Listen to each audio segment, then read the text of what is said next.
सायुज्य मुक्ति प्रदौ वादन्तौ कुरुतः परस्परमुभौ जंतु प्रयाणोत्सवे।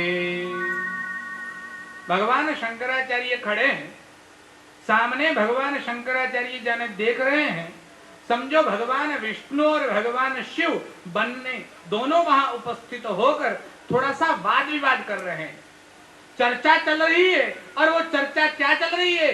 सायुज्य मुक्ति प्रदौ, ऐसे भगवान जो हैं, भगवान मुक्ति को प्रदान करने वाले हैं। देखिए, ऐसा मत समझिए, सुबह भी चर्चा में आया था कि कोई अगर चाहे कि मैं मुक्ति दे सकता हूं। हमारे यहाँ गुजरात में एक दादा भगवान हुए, इन लोगों का नाम बोलना पड़ता है सबका, और हमारे यहाँ अहमदाबाद में तो गोवर्धन काका त्रिमंदिर शायद, हाँ। अब वो कहते थे क्या, हमारे पास आओ, हमारे चरणों में गिरो, हमारे जमना जो पैर है, दाहिना पैर, उसका जो अंगुष्ठ है उसको अपने कपाल पर लगाओ और 3 बार बोलो मैं शुद्धात्मा हूं, मैं शुद्धात्मा हूं, मैं शुद्धात्मा हूं, और तुम्हारा मुक्ति हो जाएगी, मोक्ष हो जाएगी, गारंटी देते थे। अब मुक्ति की गारंटी कैसे मिल सकती है? हर कोई चाहे अपने नाम के आगे पीछे भगवान लगाना शुरू कर देता है और मुक्ति की बात करता है, क्योंकि मुक्ति को किसी ने देखा नहीं है, और जो नहीं देखा है उसमें प्रपंच करने में कोई रोक नहीं सकता। और इसीलिए जो चाहे मैं मुक्ति देता हूं, मैं मुक्ति देता हूं। मुक्ति केवल परमात्मा ही दे सकते हैं, और मुक्ति स्वयं प्राप्त की जा सकती है। या तो स्वयं ऐसी स्थिति निर्माण करो कि जिसमें आप सायुज्य मुक्ति के अधिकारी बन जाओ, और या तो केवल परमात्मा जिसके ऊपर कृपा करें उसको मुक्ति प्रदान कर सकते हैं। कुछ नियम कुछ जगहों पर लागू होते हैं, कुछ स्थानों पर आप वैसे ही नहीं जा सकते। आपको अगर बॉर्डर पे जाना है तो आपको परमिशन लेनी होगी, बिना परमिशन के आप बॉर्डर पर नहीं जा सकते। लेकिन किसी स्थान में जाओ, किसी शॉपिंग मॉल पर जाओ तो परमिशन तो लेनी ही पड़ेगी आपको जाने से पूर्व, चेकिंग भी होना, लेकिन एक के ऊपर एक फ्री भी मिलेगा। वहां स्कीम होती है, इतना फ्री ले जाओ, इतना फ्री ले जाओ, इतना फ्री ले जाओ। वैसे जो स्कीम मिलती है वो परमात्मा ने भी एक स्कीम दी है कि आप कहीं भी कुछ भी करो, लेकिन काशी में आओ तो मुक्ति की स्कीम फ्री में है। काशी में कोई आवश्यकता नहीं है आप कैसे हो कैसे नहीं हो, यहां तो पापी से पापी भी पावन हो जाते हैं। कैसा भी पापी हो, अधम हो, नीच हो, नालायक हो, अरे दुर्गति जिसकी हो, ऐसा भी व्यक्ति अगर काशी में मौत की प्राप्ति करता है, शरीर छोड़ता है, तो उसकी मुक्ति निश्चित है। ये काशी की बात अलग ही है। और इसीलिए तो अरे औरों की क्या बात करें, भगवान शंकराचार्य कहेंगे, वेद व्यास कहेंगे, सनातन धर्म के सभी ऋषि मुनि आचार्य कहेंगे, लेकिन मुसलमान भी, कल ही अशोक भाई से मेरी बात हो रही थी, बिस्मिल्लाह खान, कॉलेज बात करी ना अपने, हाँ, शहनाई वादक, और बिस्मिल्लाह खान काशी में गंगा के तीर पर बैठकर आराम से भगवान का गुणगान जैसे करते हो वैसे बंसी के बाद में वो बिल्कुल उसी भावना में पहुंच जाते थे। और उन्होंने कहा, वो बिस्मिल्लाह खान कहते हैं कि जन्नत भी पानी भरे मेरी काशी के सामने। बिस्मिल्लाह खान कहते हैं जन्नत भी पानी भरे मेरे काशी के सामने। अरे यहाँ की राख भी पारस है, बिस्मिल्लाह खान के शब्द हैं, यहाँ की राख भी पारस है। ये काशी की अलग ही तासीर है कि यहाँ की राख भी पारस है। यहाँ की भूमि के जो रजकण है, यहाँ की राख है, जो खाक है, वो भी पारस के समान है। पारस क्या करती है? लोहे को स्वर्ण बना देती है। कैसा भी पापी काशी की भूमि में आ जाए तो उसकी भी मुक्ति हो सकती है। ये स्कीम केवल भोलेनाथ दे सकते हैं और कोई नहीं दे सकता। और इसीलिए मुक्ति की बड़ी बड़ी बातें करना अलग है और मुक्ति को प्रदान करना अलग है। भगवान मुक्ति को प्रदान करने वाले हैं, वो चाहे शिव हो चाहे विष्णु हो, दोनों में कोई भेद नहीं है, हरिहर एक ही है, लेकिन दोनों मुक्ति को सायुज्य मुक्ति प्रदाऊ, वो सायुज्य मुक्ति देने वाले हैं। देखो मुक्ति किसे कहते हैं, ये बड़ा विषय है और मुक्ति का विषय हर रोज करीब करीब कहीं न कहीं आने वाला भी, क्योंकि काशी है ही मुक्ति की नगरी। मनु महाराज અમારે હમણાં ડીસા આવેલા અને મેં રામભાઈ ના ત્યાં 2 જણા ગયા। રામભાઈ ને ખબર નહીં મનુ મહારાજ ત્યાં આવવાના છે વારાણસીમાં, એટલે એમણે મનુ મહારાજ ને પ્રાર્થના કરી કે મનુ મહારાજ આટલા બધા લોકો જાય છે કાશી, તમે ચાલો ને। અને મનુ મહારાજે ખાલી નાટક કરવા પૂરતું આવવાના જ હતા, ટિકિટ પણ થઈ ગયેલી, પણ એમને એમ કે થોડી મજાક કરું, એટલે મનુ મહારાજે મજાક કરી કે ના ના મારે હમણાં ફ્રેક્ચર થયેલું છે, મારાથી નહીં આવે। એટલે રામભાઈ કે કાશીમાં મુક્તિ મળશે, આવી જાઓ।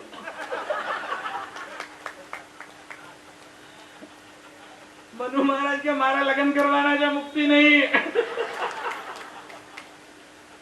कहने की बात यह है कि यहाँ पर काशी मरणान मुक्ति ही, काशी में अगर मौत हो जाए तो वो चाहे कृमि कीटक हो, पशु हो, उसकी भी मुक्ति हो जाती है। न मनुष्य, केवल मनुष्य नहीं, किसी भी योनि में अगर काशीवास मिलता है तो काशी मरणान मुक्ति, काशी में मरण वाले को मुक्ति मिलती है। ये भगवान का वचन है कि काशी में हम मुक्ति प्रदान करेंगे और भगवान काशी में मुक्ति प्रदान करते हैं। यम के दूतों को काशी में प्रवेश करने का अधिकार नहीं है, चारों ओर सीमा के अंदर यम के दूत प्रवेश नहीं कर सकते, उनके लिए ये निषेध क्षेत्र है, यहाँ यम के दूतों का प्रवेश वर्ज है। इसलिए मानो हम 160 लोग आए हैं और किसी को यहाँ से जाने का डायरेक्ट मौका मिलता है तो सहर्ष उसको स्वीकार कर लेना। और न केवल आप, अगर मेरा भी ऐसा हो तो इस देह को वापस गुजरात मत ले जाइएगा, यहीं पर उसके दाह संस्कार कर दीजिएगा। मुक्ति की यहीं पर संभावना है, यहाँ आने के बाद वापस जाने की सोचे वही मूर्खता है। वापस जाना पड़े तो कितना कष्ट होता है, स्कंद पुराण में अगस्त्य का महात्मा है, आगे हम आपको बताएंगे। लेकिन काशी ऐसी है कि काशी में मिलना, काशी में रहना, ये सौभाग्य की बात होती है, सद्भाग्य की बात होती है। भगवान शिव जहां मुक्ति प्रदान करते हैं, ऐसे भगवान शिव और विष्णु दोनों मणिकर्णिका के ऊपर उपस्थित हैं। दोनों क्यों उपस्थित है? पुराणों में एक घटना आई है। बात ऐसी हुई कि भगवान विष्णु ने यहां पर तप किया और कम नहीं 55,000 वर्ष तक तप किया। भगवान विष्णु ने तप किया और जब तप किया तब गंगा जी यहां नहीं थी, गंगा जी का आगमन बाद में हुआ है, मैं उससे पहले की बात कर रहा हूं। पुराणकार लिखते हैं कि उस वक्त भगवान विष्णु ने 55,000 वर्ष तक तप किया और जब भगवान विष्णु तप कर रहे थे तब उनके शरीर से पसीना निकल रहा था और जैसे ही वो पसीना निकल रहा था, थोड़ा नहीं, तप के कारण एक अंदर का अग्नि जो प्रविष्ट होता है, उस अग्नि के कारण, बाहर की अग्नि के कारण भगवान विष्णु के शरीर से जो पसीना निकल रहा था, उस पसीना वो व्यर्थ ही बाहर जा रहा था। तो भगवान विष्णु का जो चक्र है, जिसका नाम है सुदर्शन चक्र, देखिए आप ऐसा मत समझिए सुदर्शन चक्र केवल आयुध है, जैसे आप कुलाड़ा लेकर जाते हैं, भगवान ने ऐसा आयुध धारण किया, ऐसा नहीं है। सुदर्शन साक्षात भगवान का स्वरूप है, वो साक्षात परमात्मा ही है, परमात्मा का ही एक अवतार स्वरूप माना जाए, ऐसा सुदर्शन है। और इसीलिए अभी अभी तो हमारे जगत गुरु शंकराचार्य स्वरूपानंद सरस्वती जी ने घोषणा की कि हम सुदर्शन मंदिर बनाएंगे। देखिए सुदर्शन कोई साधारण नहीं है, आगे आगे कथाएं जैसे जैसे आएगी हम आपको बताएंगे।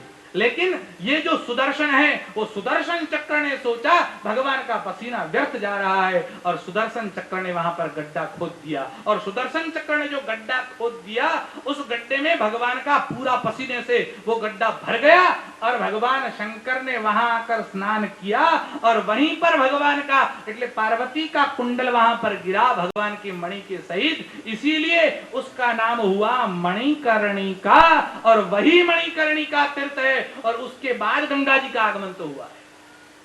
इसीलिए उस स्थान का नाम तो पहले चक्र पुष्करणी तीर्थ था, मणिकर्णिका तो बाद में हुआ, पहले उसका नाम था चक्र पुष्करणी तीर्थ। सुदर्शन चक्र ने जिसका निर्माण किया है वो पुष्कर और उसी का नाम था चक्र पुष्करणी, वही चक्र पुष्करणी मणिकर्णिका के रूप में विद्यमान है। और काशी में आए तो क्या क्या है काशी में? विश्वनाथ, विश्वेशम डुंडिम पाणिम दंड पाणिंच भैरवम काशीम गुहाम गंगाम वंदे मणिकर्णिकाम। ये काशी की सब प्रसिद्ध वस्तुएं हैं। आप काशी में आए हैं, अशोक भाई कल भी आपको बता रहे थे कि यहाँ जब बैठे हैं तो 4 स्थान तो आपके आसपास में, अगल बगल में 80 घाट यहाँ पर है, पास में यहाँ पर हाँ मंदिर दुर्गा मंदिर है, और दुर्गा मंदिर के पास में तुलसी मानस मंदिर है, यहाँ पीछे संकट मोचन मंदिर है।